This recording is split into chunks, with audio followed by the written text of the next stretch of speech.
সারা বছর ভালো থেকে বছরের শেষের মাসটা আমাদের উপর দিয়ে এত ঝামেলা যাচ্ছে।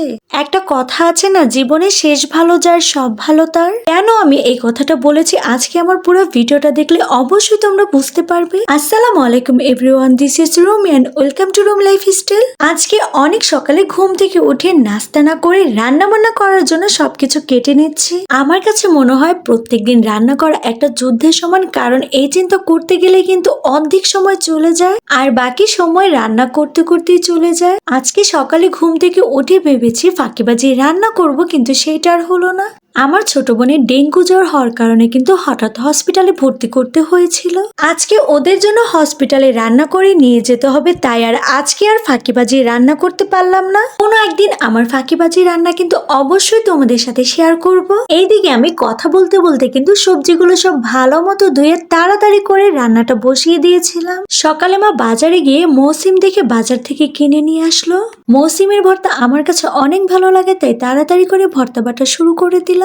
ভর্তাতে কিন্তু ঝাল একটু কম হয়েছে, তাই বোম্বাই মরিচ দিয়ে ভর্তাটা বানিয়ে ফেলবো। শীতের দিনে কিন্তু এরকম ঝাল ভর্তা দিয়ে পেট ভরে ভাত খাওয়া যায়। যেদিন ভাবি আজকে তাড়াতাড়ি সব কাজ শেষ করে দিব, সেই দিনে কিন্তু একটা না একটা ঝামেলা লেগেই থাকে। কাজ করতে যেয়ে দেখি নিচের বেসিনে অনেক ময়লা পানি জমে আছে। তাড়াতাড়ি করে মিস্ত্রি ডাক দিয়ে নিচের বেসিন ঠিক করে নিয়েছিলাম। এইদিকে রান্না বান্নার কাজ সব শেষ করে খাবারগুলো বাটিতে ভরে নিয়েছিলাম। লবণের কথা আমি একদমই ভুলে যাই, তাই আজকে বেশি করে লবণ দিয়ে দিলাম। খাবার সাথে নিয়ে হসপিটালে যাওয়ার জন্য রওনা দিয়ে দিলাম।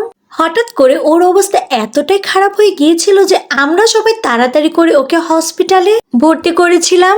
সারা বছর ভালো থেকে বছরের শেষের মাসটা কিন্তু আমাদের ঘরের সবাই অনেক অসুস্থ ছিল। 2024 সালের শেষের মাসটার কথা কিন্তু আমি কোনোদিনও ভুলবো না। আমাদের উপর দিয়ে কত ঝামেলা গিয়েছিল। আসলে একসাথে পরিবারের সবাই অসুস্থ হলে কেউ কাউকে টেক কেয়ার করতে পারে না, এটা সবচেয়ে বড় একটা কষ্টের কারণ। তোমরা সবাই আমার ছোট বোনের জন্য অনেক দোয়া করো, ও যেন তাদের সুস্থ হয়ে যায়। যাই হোক, অনেক কথাই বলে ফেলছি। আজকে কিন্তু ভিডিওটা এই পর্যন্তই শেষ। Thanks for watching. আল্লাহ হাফেজ, বাই বাই।